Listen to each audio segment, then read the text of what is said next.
Boa noite, igreja. A paz. Vamos orar?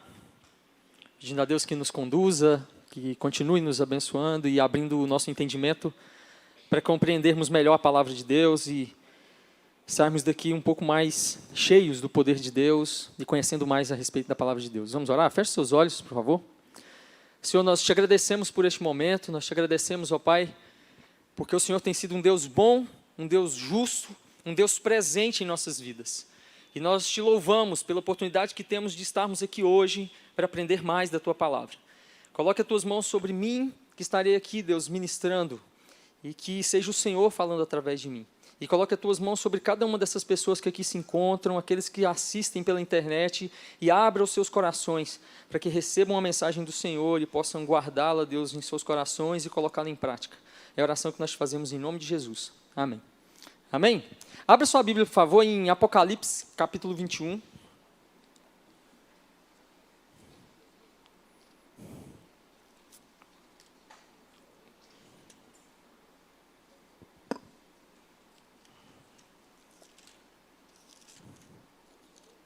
Apocalipse, capítulo 21. A princípio eu vou ler do versículo 1 até o versículo 8. E eu quero falar com a igreja hoje. Eu já estive pregando aqui na igreja, e eu já preguei sobre a ira de Deus e a justiça de Deus. Eu já preguei sobre o inferno, sobre vários assuntos. E tem um assunto que sempre eu tive o desejo e sempre quis trazê-lo para a igreja. E recentemente eu estava vendo alguns vídeos de alguns pregadores na internet, e eu vi um vídeo uma pregação do pastor Hernandes Dias Lopes, que fez meu coração arder ainda mais com relação a falar sobre o tema que eu quero falar hoje, que é sobre o céu. A nossa esperança está no céu. E eu quero que nós aprendamos um pouco hoje do que é o céu, para que nós saiamos daqui mais desejosos ainda e pensando ainda mais no céu e buscando ainda mais as coisas do alto. Para nós entendermos um pouco o que é o céu e talvez nós estejamos com o nosso olhar muito voltado para as coisas dessa terra. E quando nós aprendemos o que realmente é o céu, nós temos a tendência de voltarmos o nosso olhar, então, para aquilo que é eterno, para a eternidade, para Cristo. E é justamente esse o meu objetivo hoje. Vamos ler aqui do versículo 1 até o versículo 8. Acompanhe, por favor. Vi novo céu e nova terra, pois o primeiro céu e a primeira terra passaram, e o mar já não existe. Vi também a cidade santa, a nova Jerusalém, que descia do céu, da parte de Deus, ataviada como noiva adornada para o seu esposo. Então, ouvi grande voz vinda do trono, dizendo: Eis o tabernáculo de Deus com os homens. Deus habitará com eles, eles serão povos de Deus, e Deus mesmo estará com eles. E lhes enxugará dos olhos toda lágrima, e a morte já não existirá. Já não haverá luto, nem pranto, nem dor, porque as primeiras coisas passaram.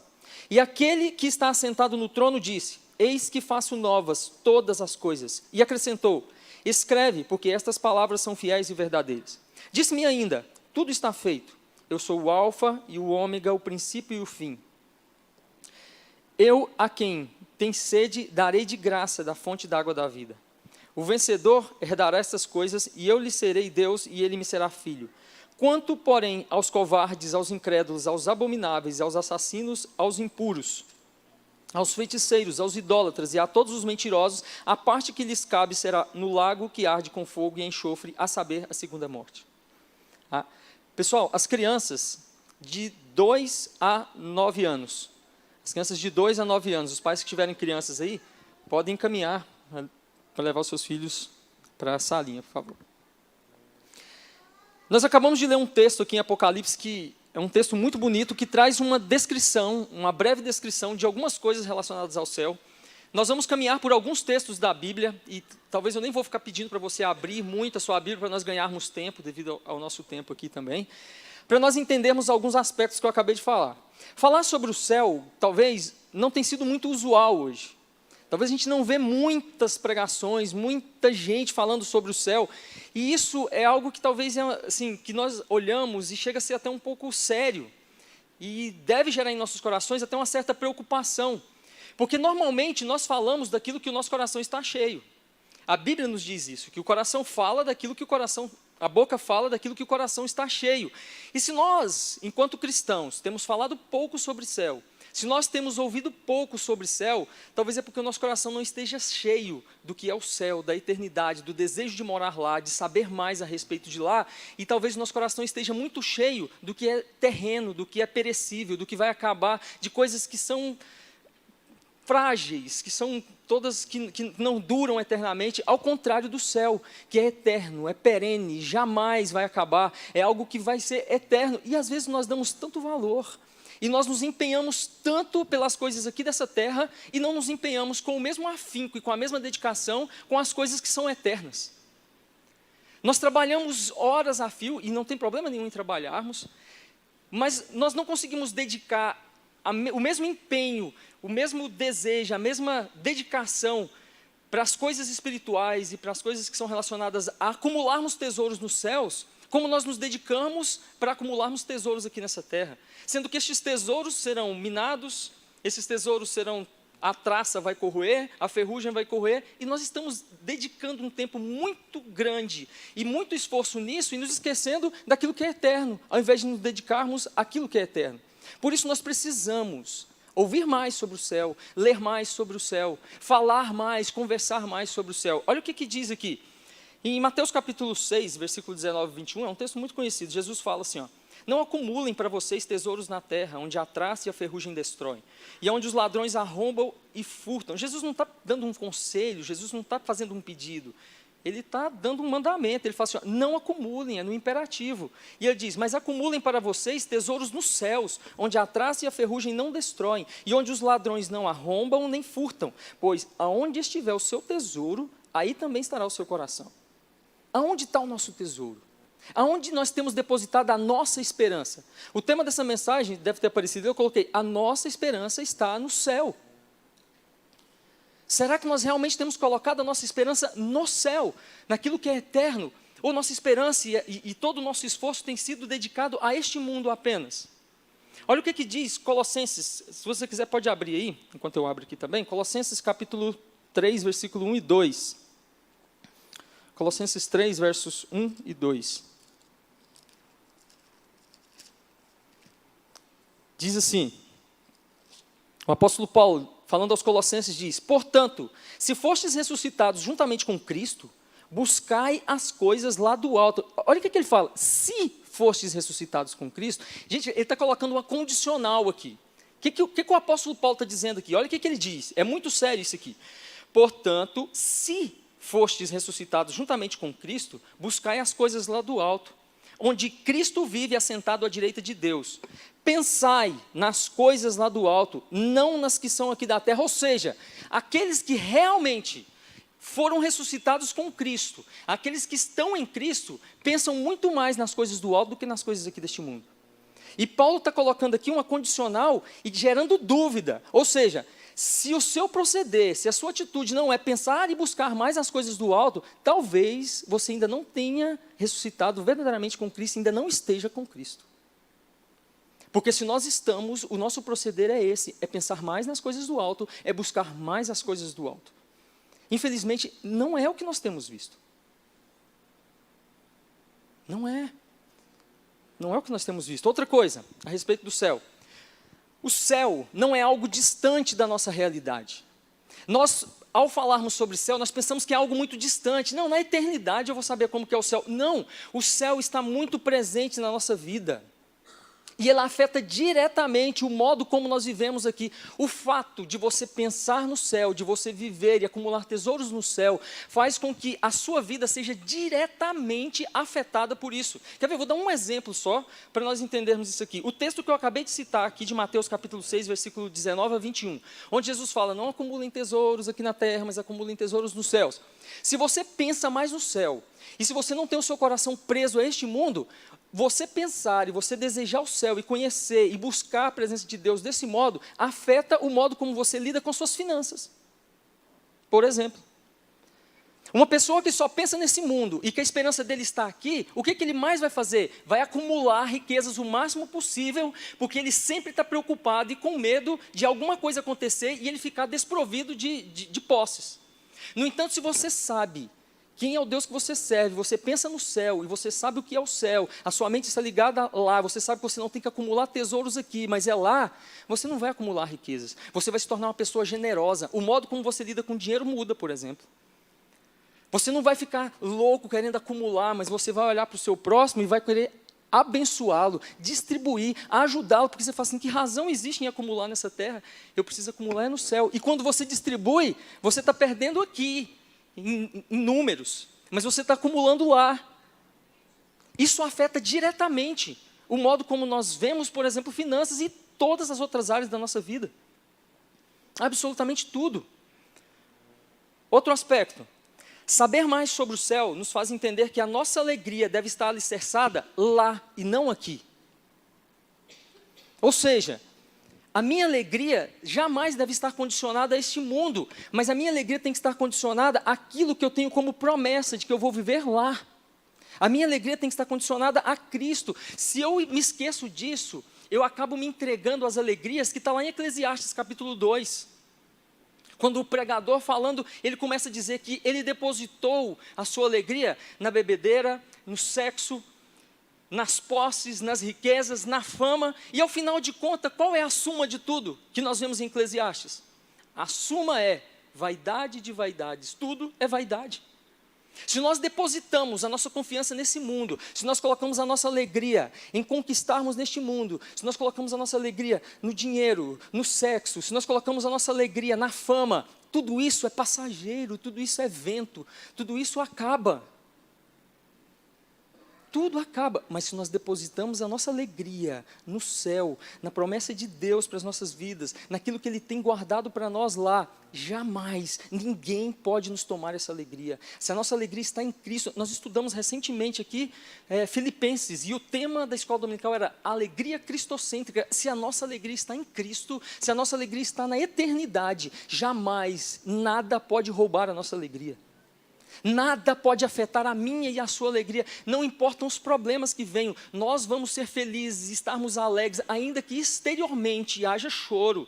E eu disse isso quando eu ministrei aqui com relação a Filipenses, ainda que exteriormente haja choro, interiormente existe dentro de nós uma alegria que jamais ninguém poderá nos tirar, se a nossa esperança estiver em Cristo, se a nossa esperança estiver no céu, na eternidade. Eu preciso pensar no céu, isso me dá alegria. Se você está triste, pense mais no céu, leia mais, busque na Bíblia conhecer mais o que Cristo tem para você. Eu te garanto, busque conhecer mais, leia mais sobre o céu, veja o que Cristo tem preparado para você lá nas regiões celestiais. E eu te garanto, se ao terminar a leitura, se você não vai sair feliz, sorrindo, alegre, pela esperança que vai brotar no seu coração por aquilo que Ele tem para você.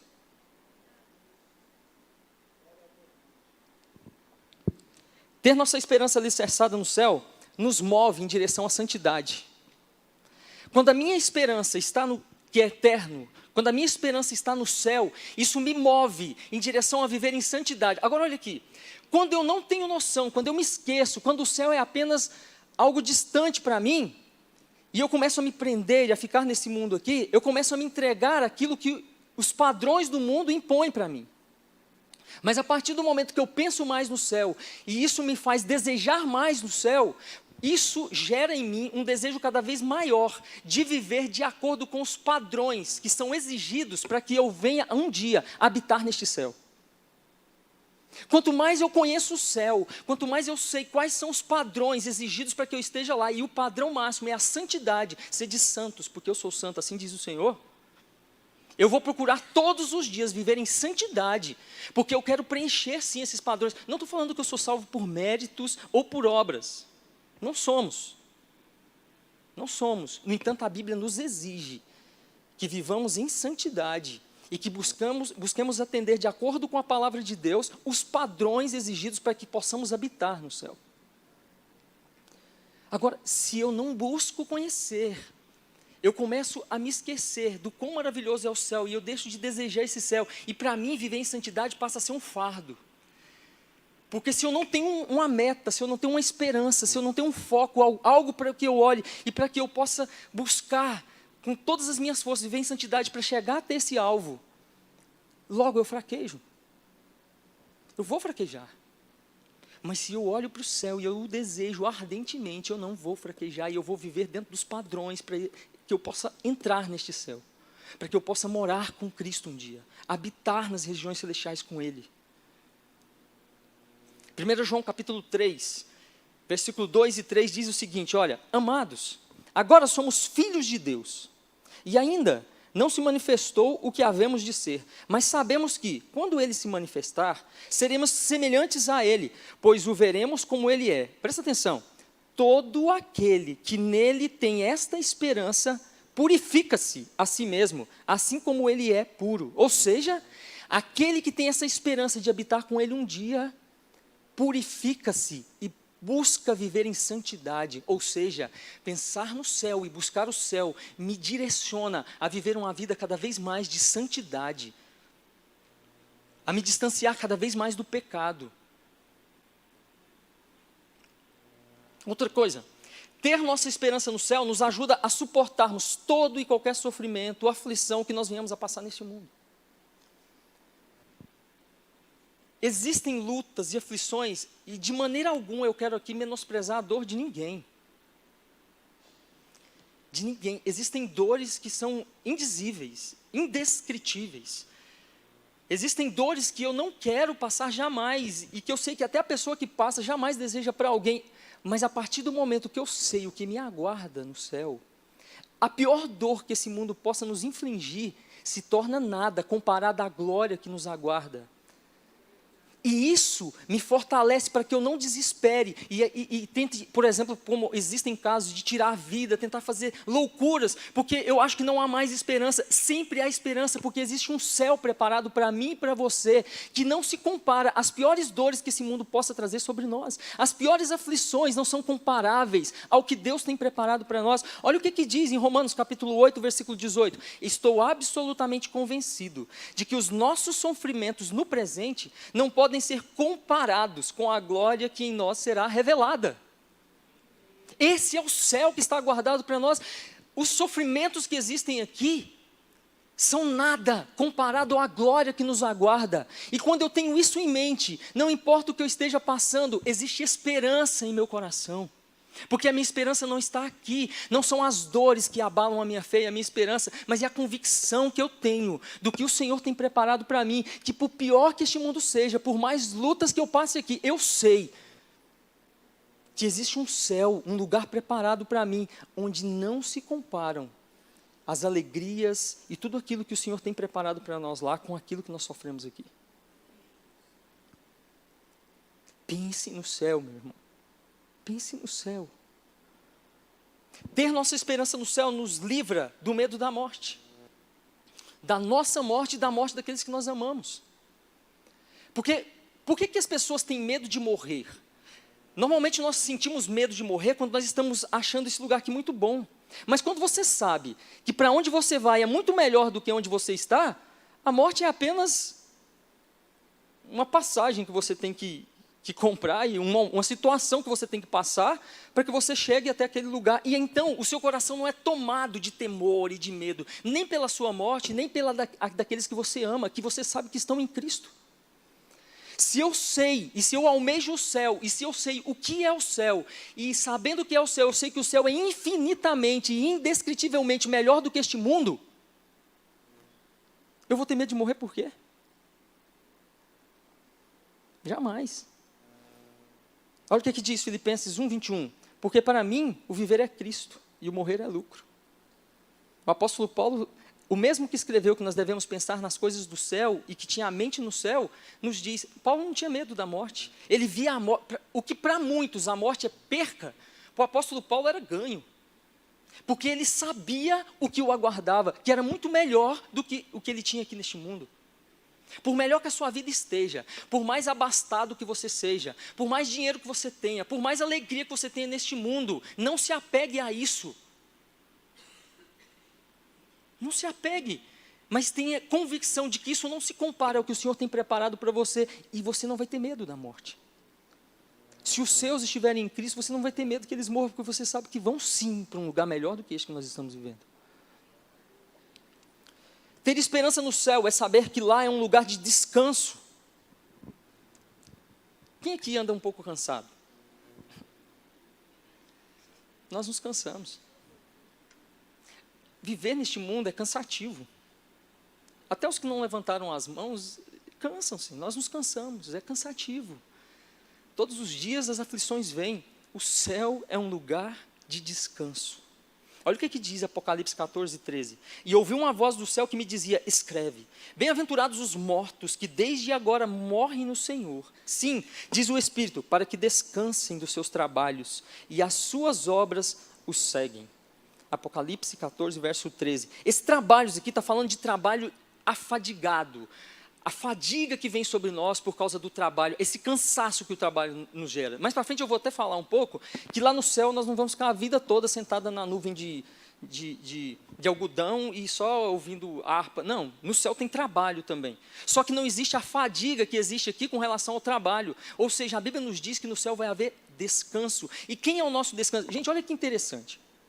A palavra descanso, essa palavra descanso aqui no grego, sabe que palavra que é essa daqui? Sábado.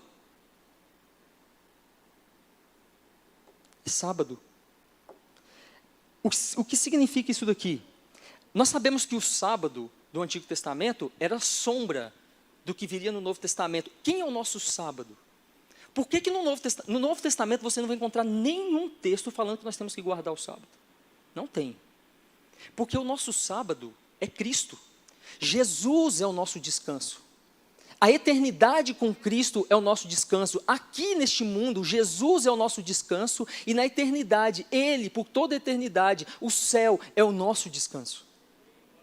Ele é o nosso sábado. O sábado aponta para Cristo, que é o descanso. Olha o que Jesus fala para nós. Olha o que ele diz aqui. Vinde a mim todos os que estáis cansados e sobrecarregados, e eu vos aliviarei. Tomai sobre vós o meu jugo e aprendei de mim, que sou manso e humilde de coração, e encontrareis descanso para as vossas almas, porque o meu jugo é suave e o meu fardo é leve. Mateus 11, 28 a 30. Jesus é o nosso descanso, Jesus é o nosso sábado. Na eternidade nós vamos ter um descanso eterno, não vai haver cansaço. Isso que nos aguarda na eternidade. Céu, o que mais que o céu é? Céu é a casa do Pai. Olha o que diz em João capítulo 14, verso 1 e 3. 1 ao 3.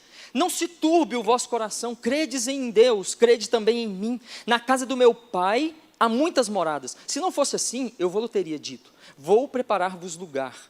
E quando eu for e vos preparar lugar, virei outra vez e vos levarei para mim mesmo, para que onde eu estiver, estejais vós também. Jesus fala o quê? Na casa de meu Pai. O céu é a casa do Pai, é a casa do nosso Pai. Jesus nos fez filhos de Deus, e lá é a casa do nosso Pai. O que você encontra na casa do seu Pai? Você encontra segurança, você encontra provisão, comunhão, amor, intimidade eternos. É isso que nós vamos encontrar na casa do nosso Pai, porque o céu é a casa do nosso Pai. O céu é lugar de beleza indescritível. Nenhum lugar, nenhuma beleza que esse mundo possa ter se compara ao que a Bíblia nos relata a respeito do céu. Apocalipse 21, 2 diz, eu vi descer do céu, de junto de Deus, a cidade santa, a nova Jerusalém, como uma esposa, uma noiva ornada, ataviada para o esposo. A Bíblia compara o céu. Gente, quem aqui gosta de ir em casamento? Levanta a mão. As mulheres... Homem, gente, nenhum homem gosta de... Só um aqui que levantou a mão, misericórdia. Algum homem aí, levanta a mão, se ninguém gosta de casamento. Em casamento, você vai em casamento, qual que... O homem gosta de ir só no dia do dele, né? Aí gosta de ir para comer. Então você não vai no casamento, você gosta da festa de casamento, aí são as bodas. Mas quando você vai no casamento, o ápice do casamento é o quê? É a entrada da noiva. Porque, cara, o noivo... é um coadjuvante. O noivo só está ali porque precisa, senão não tem casamento. Porque senão a noiva casava sozinha. Porque o negócio mesmo do casamento é a noiva. Vocês já viram tanto que fica bonito? Eu mesmo, quando casei, a minha esposa ficou linda. Ela ainda é, mas assim, eu me lembro ainda. É maravilhoso, você olha todos aqueles enfeites, aquela roupa, tudo. É lindo. A Bíblia compara a isso. A noiva toda ataviada, ornamentada para o noivo. E a Bíblia faz essa comparação para nós. Olha o que diz em Apocalipse 21, verso 18 a 21. Mais algumas descrições a respeito da beleza do céu. E a construção do seu muro era, gente, olha isso, era de jaspe, e a cidade de ouro puro, semelhante a vidro puro. E os fundamentos do muro da cidade estavam adornados de toda a pedra preciosa. O primeiro fundamento era jaspe, o segundo safiro, o terceiro calcedônia, o quarto esmeralda, o quinto sardônica, o sexto sárdio, o sétimo crisólito, o oitavo berilo, o nono topázio, o décimo crisópaso, o undécimo jacinto, o duodécimo ametista, e as 12 portas eram 12 pérolas. Cada uma das portas era uma pérola, e a praça da cidade de ouro puro, como vidro transparente. Você consegue imaginar isso? Não dá para imaginar. A beleza é indescritível. Por mais que o apóstolo João descreva isso daqui, nós não conseguimos imaginar a beleza disso aqui, de você estar num lugar deste. Isso é o céu que nos aguarda. E às vezes nós ficamos presos a algumas coisas aí que a gente acha que é bonito. No céu, a Bíblia nos diz que haverá trabalho. Agora eu te digo um negócio, se você não gosta de trabalhar, o céu não é o seu lugar. Porque o céu não é um lugar onde nós vamos estar, como eu disse agora há pouco, o dia inteiro, só passeando e andando nas nuvens, e tocando harpa e tal. Não. Olha o que a Bíblia nos diz a respeito do céu. Apocalipse 7,15. Por isso, estão diante do trono de Deus, e o servem, de dia e de noite no seu templo. E aquele que está sentado sobre o trono os cobrirá com sua sombra. Apocalipse 22,3. E ali nunca mais haverá maldição contra alguém. E nela estará o trono de Deus e do Cordeiro, e os seus servos o servirão. Isso aqui está falando de trabalho, de servir ao Senhor, de estar na presença do Senhor. Não é só o dia inteiro, vão haver louvores, vão haver cânticos, mas vai haver servidão. O que não vai haver, aí você fala assim, meu Deus, já é tão difícil trabalhar. Gente, trabalho é bênção. Trabalho nunca foi maldição, e trabalho não é maldição. Existe o cansaço que nós sofremos e sentimos, a fadiga do trabalho, que veio como consequência do pecado. Mas antes do pecado, Deus já tinha colocado Adão para trabalhar. Quem é que colocou nome nos bichos, tudinho? Você acha que isso não deu trabalho? Adão não se cansou, mas ele trabalhou. Deus deu uma incumbência para ele. No céu nós vamos trabalhar, nós vamos servir a Deus, mas não vai haver cansaço. Vai haver prazer, alegria, gozo, regozijo por fazermos aquilo e estarmos diante do nosso Deus, servindo Ele por toda a eternidade. No céu, haverá música, e a melhor música. Quem gosta de música aqui? Eu amo música. Hoje nós tivemos um louvor aqui maravilhoso. Maravilhoso. Lindo. Mas sem desmerecer, no céu vai ter um louvor infinitamente melhor do que esse louvor nosso. Nós que gostamos de música, que amamos música, você tem noção do que a Bíblia nos diz a respeito disso? Olha o que a Bíblia diz em Apocalipse 5, versículo 8 ao 14. Ao recebê-lo, os 4 seres viventes e os 24 anciãos prostraram-se diante do Cordeiro. Cada um deles tinha uma harpa e taças de ouro cheias de incenso, que são as orações dos santos. E eles cantavam um cântico novo. Tu és digno de receber o livro e de abrir os seus selos, pois foste morto e o teu sangue compraste para Deus homens de toda tribo, língua, povo e nação. Tu os constituíste reino e sacerdotes para o nosso Deus, e eles reinarão sobre a terra. Olha que letra linda dessa música. Então olhei e ouvi a voz de muitos anjos, milhares de milhares e milhões de milhões. Gente, você tem noção de um coral desse? Eu tenho certeza que não tem anjo desafinado. Não vai haver desafinado, não tem.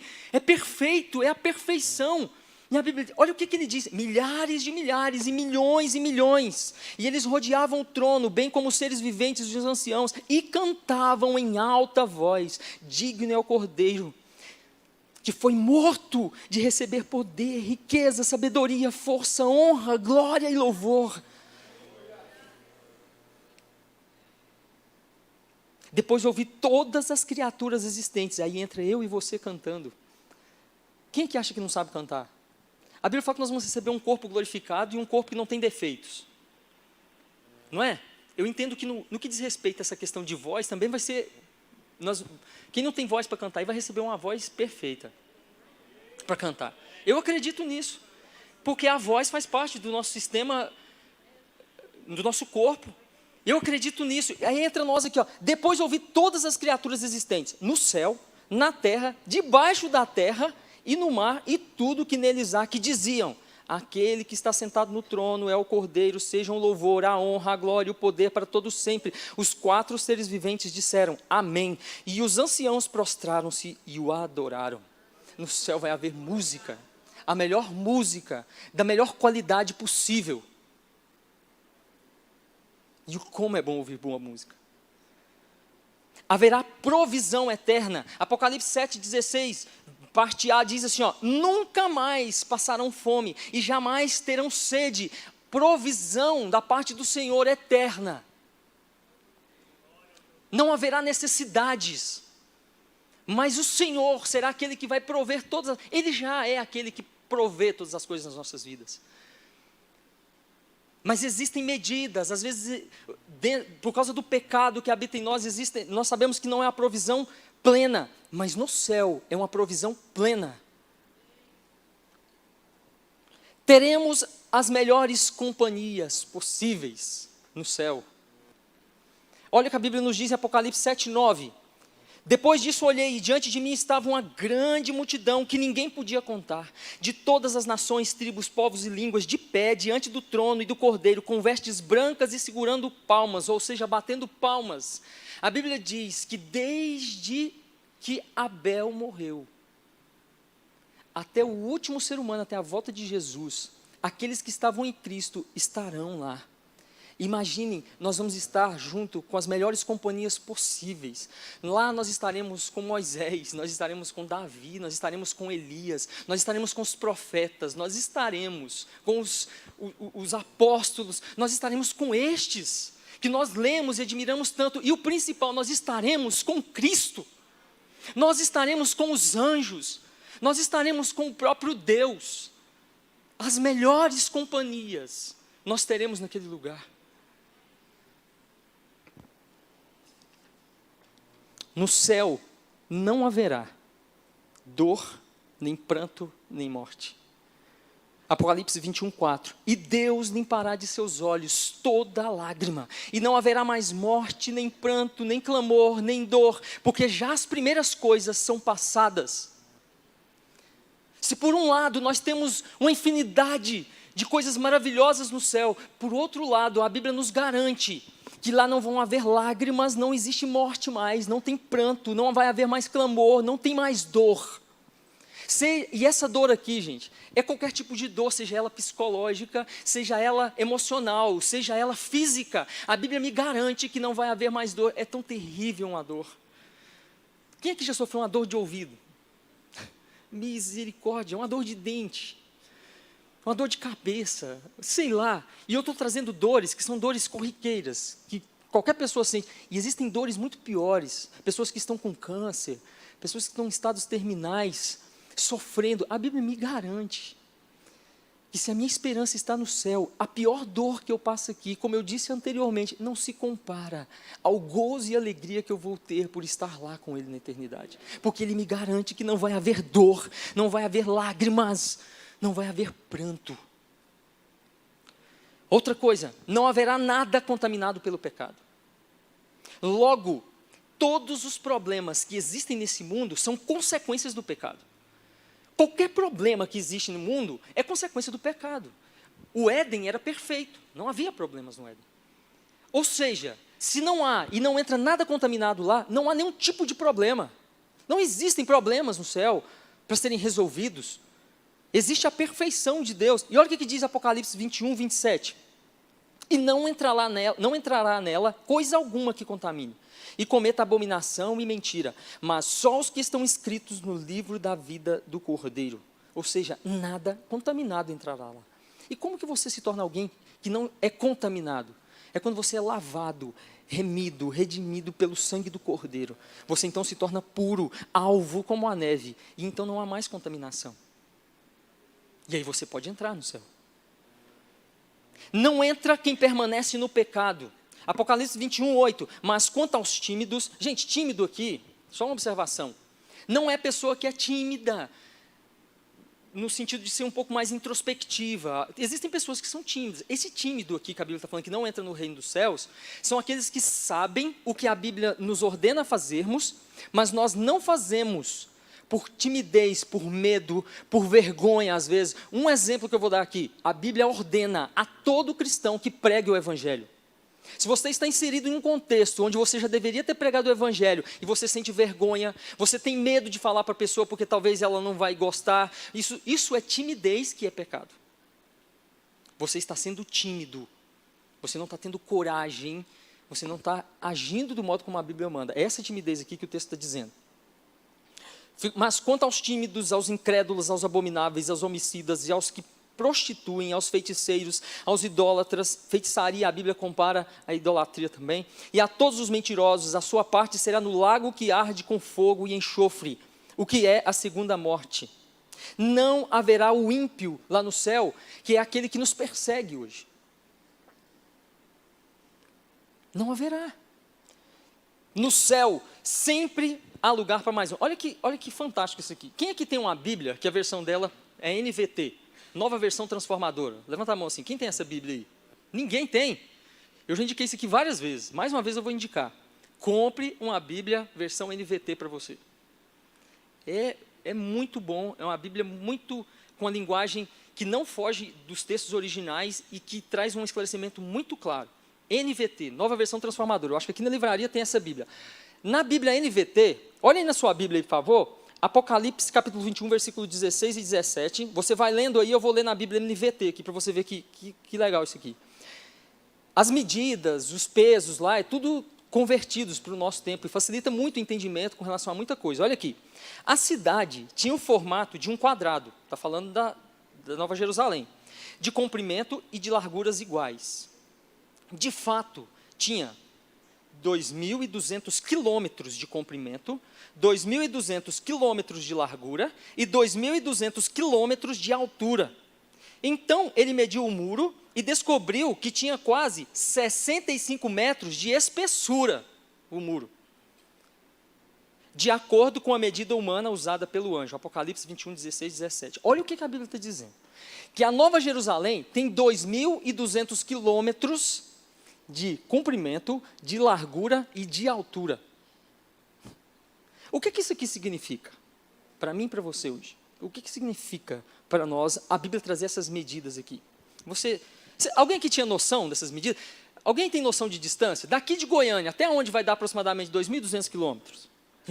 Hã? Belém? Daqui em Belém, 2.200 quilômetros? A Bíblia está dizendo que a cidade celestial de comprimento vai daqui lá em Belém, do Pará, de largura, a mesma distância, e de altura, porque fala que ela tem um formato cúbico. O que me faz imaginar... Gente, isso aqui é uma conjectura. Ninguém vai falar que o Ralf falou que... Mas eu imagino que se ela tem isso de altura, o Senhor falou que nos prepararia moradas, eu imagino que essas moradas possam até ser tipo como prédios, pela questão de ter a altura. É algo que eu imagino, pensando sobre o céu. Porque, por qual a razão dessa altura ser a mesma altura? Mas o que isso aqui significa para nós? Significa que lá é um lugar que há muito espaço. Muito espaço. Pense você que a Bíblia fala que os montes serão aplanados. Muito, muito espaço. Todo o espaço lá é totalmente aproveitável, a gente sabe disso. Diante disso, isso significa que lá não falta espaço para nós estarmos lá e para que aqueles que ainda não estão também estarem. Ainda existe espaço para aqueles que estão fora reconhecerem Jesus e ocuparem lá. Ainda existe espaço. É muito grande. Não seja egoísta. Não pare de pregar o Evangelho pensando que talvez você pode perder lugar lá. Não vai, ninguém perde lugar lá. Há muito espaço.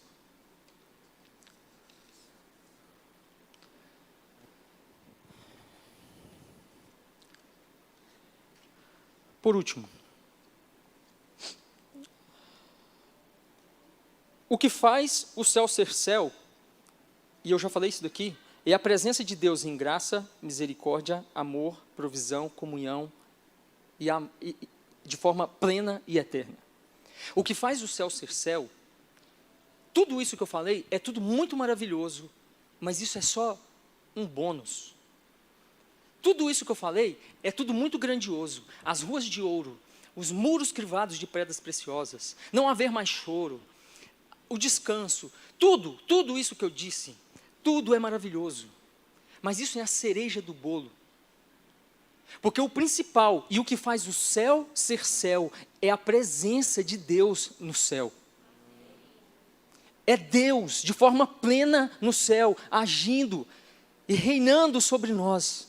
E juntamente com Ele, nós também reinando. Isso é o que faz o céu ser céu. Olha o que diz aqui.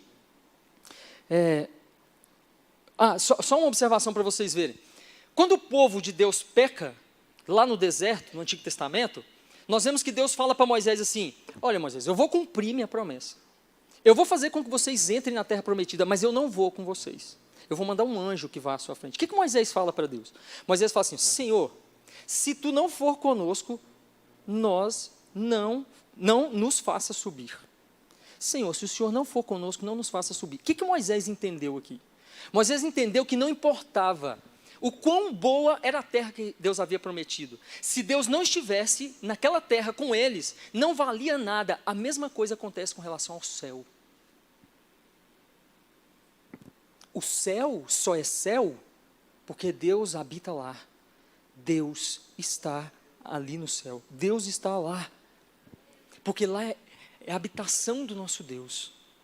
E nós estaremos com Ele. Aí você fala assim: Ralf, nós sabemos da Trindade. Lá nós vamos ver o Pai, o Filho e o Espírito Santo?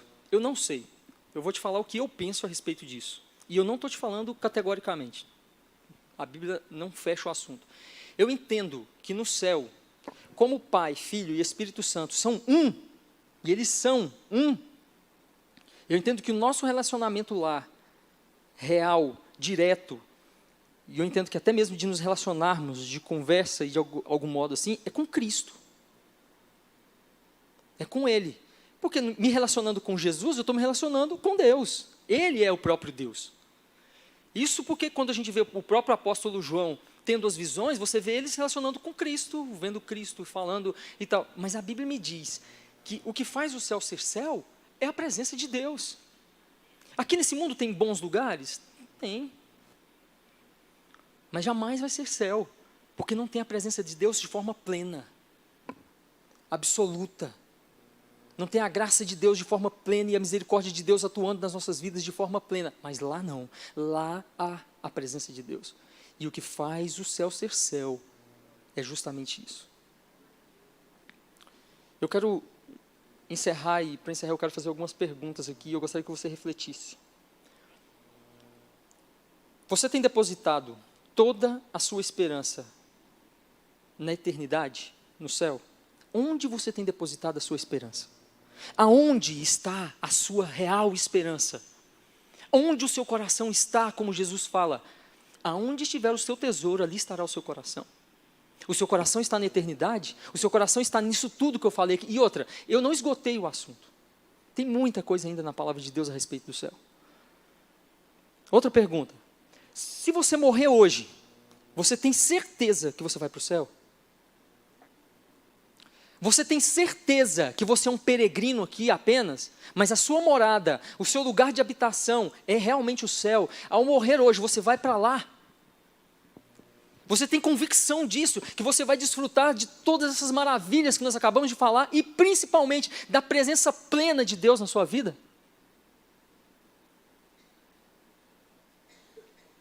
Você tem certeza disso? Reflita sobre isso. Quando o livro da vida for aberto, seu nome estará lá?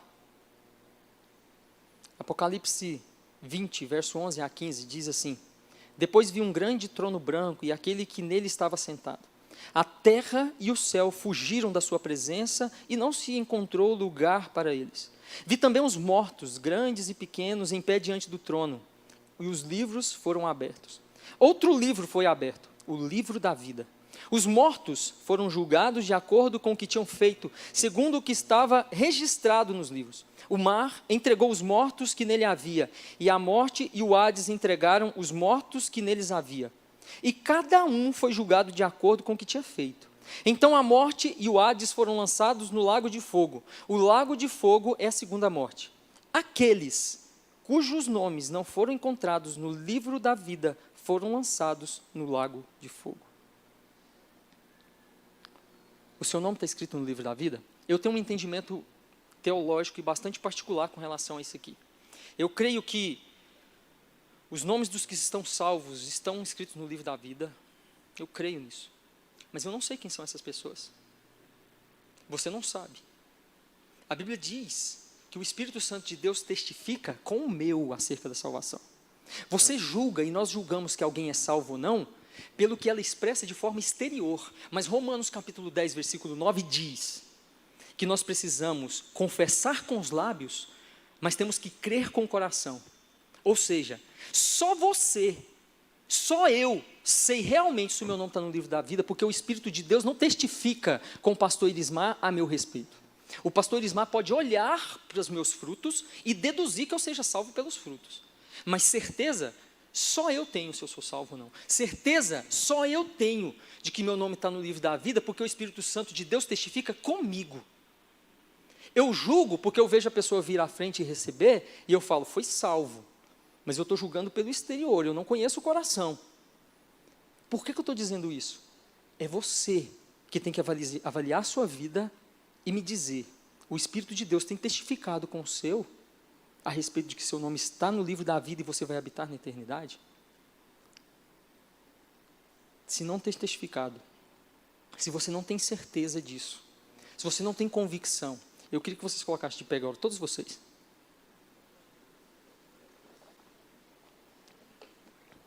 E apesar das várias boas notícias que eu dei aqui, eu quero te dar mais uma boa notícia. Se o seu nome, se você não tem certeza que o seu nome está no livro da vida e que você vai habitar no céu, você não está aqui hoje por acaso. Você está aqui hoje porque hoje o Senhor te dá a oportunidade de reconhecer Jesus como o único e suficiente Salvador da sua vida, ter os seus pecados perdoados. E a partir de hoje, você vai arrepender pelos seus pecados e vai fazer o que Jesus sempre falou para aqueles que se arrependiam. Vá e não peques mais. E busque viver todos os dias pensando no céu e buscando viver em santidade, para a honra e para a glória do Senhor. Eu queria que você fechasse os seus olhos. Senhor, nós queremos estar cada vez mais perto de Ti. Nós queremos Te exaltar e Te glorificar, porque nós não somos merecedores do que o Senhor tem preparado para nós. Nós não merecemos, ó Pai, tudo isso que o Senhor preparou com todo o amor para mim e para todos aqueles que estão em Cristo Jesus, Pai.